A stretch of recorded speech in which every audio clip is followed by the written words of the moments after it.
Hey there, hello and welcome back to my channel once again. Today's chapter is Arden Dams and Rockfield Dams. So at first let's go to the introduction part. Arden Dams and Arden Leaps are the most ancient types of embankments as they can be built with the natural materials with a minimum of processing and primitive equipment. But in ancient days, the cost of carriage and dumping of dam material was quite high. However, the modern developments in earth moving equipments have considerably reduced the cost of carriage and laying of the dam materials.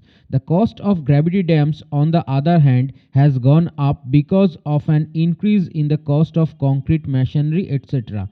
Earthen dams are still cheaper as they can utilize the locally available materials and less skilled labor is required for the dam.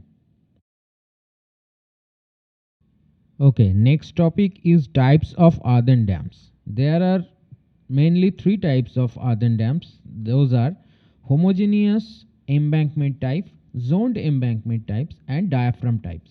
So the first one is homogeneous embankment types. The simplest type of an earthen embankment consists of a single material and is homogeneous throughout.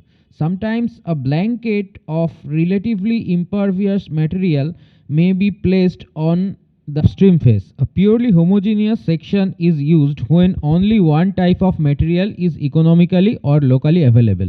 Such a section is used for low or moderately high dams and for leaps. Large dams are seldom designed as homogeneous embankments. A purely homogeneous section poses the problems of seepage and huge sections are required to make it safe against piping stability, etc. Due to this, a homogeneous section is generally added with an internal drainage system such as a horizontal drainage filter or rock toe. The internal drainage system keeps the phreatic line well within the body of the dam and steeper slopes and thus smaller sections can be used. The internal drainage is therefore always provided in almost all types of embankments. Next type is zoned embankment type. Zoned embankments are usually provided with a central impervious core covered by a comparatively pervious transition zone, which is finally surrounded by a much more pervious outer zone. The central core checks the seepage. The transition zone prevents the piping through cracks which may develop in the core. The outer zone gives stability to the central impervious fill and also distribute the load over a large area of foundations. This type of embankments are widely constructed and the materials of the zones are selected depending upon their availabilities. Clay, in spite of it being highly impervious, may not make the best core if it shrinks and soils too much. Due to this reason, clay is sometimes mixed with fine sand or fine gravel so as to use it as the most suitable material for the central impervious core.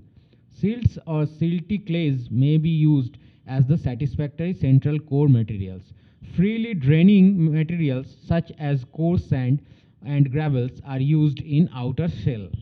Transition filters are provided between inner zone and the outer zone.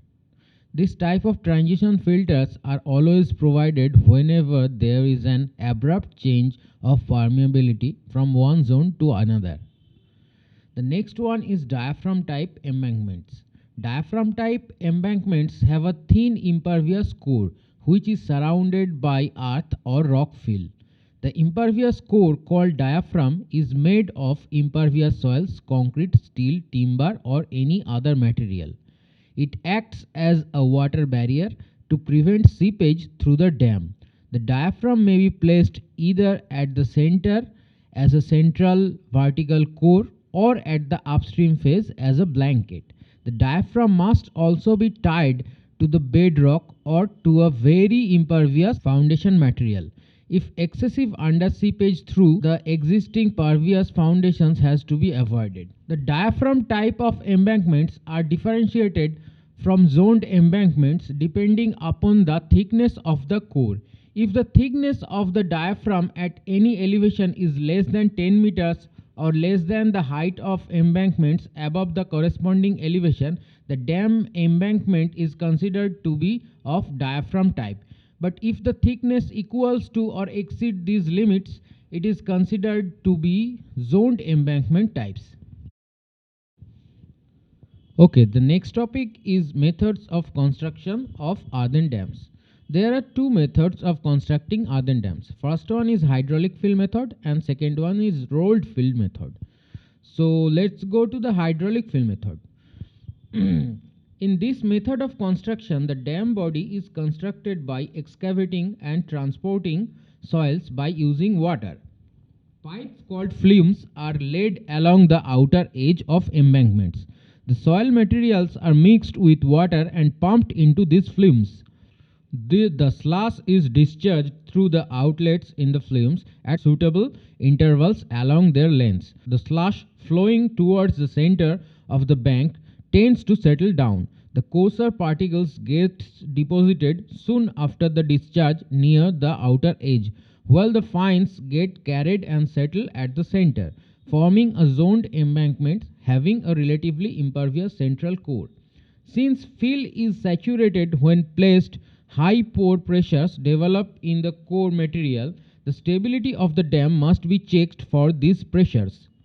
This type of embankment is susceptible to settlement over long periods because of slow drainage from core. Hydraulic fill method is therefore seldom adopted these days. Rolled fill method for constructing earthen dam is therefore generally and universally adopted in modern days. So let's go to rolled fill method. The embankment is constructed by placing suitable soil materials in thin layers 15 to 30 cm and compacting them with rollers. Soil is brought to the site from borrow pits and sprayed by bulldozers, etc. These layers are thoroughly compacted by rollers of designed weights. Ordinary road rollers can be used for low embankments such as leaves or burns, while power operated rollers are to be used for dams. The moisture content of soil fill must be properly controlled. The best compaction can be obtained at a moisture content somewhere near the optimum moisture content. The optimum moisture content is the moisture required for obtaining optimum density in the fill. Compaction of coarse gravels cannot be properly done by rolling and is best done by vibrating equipments.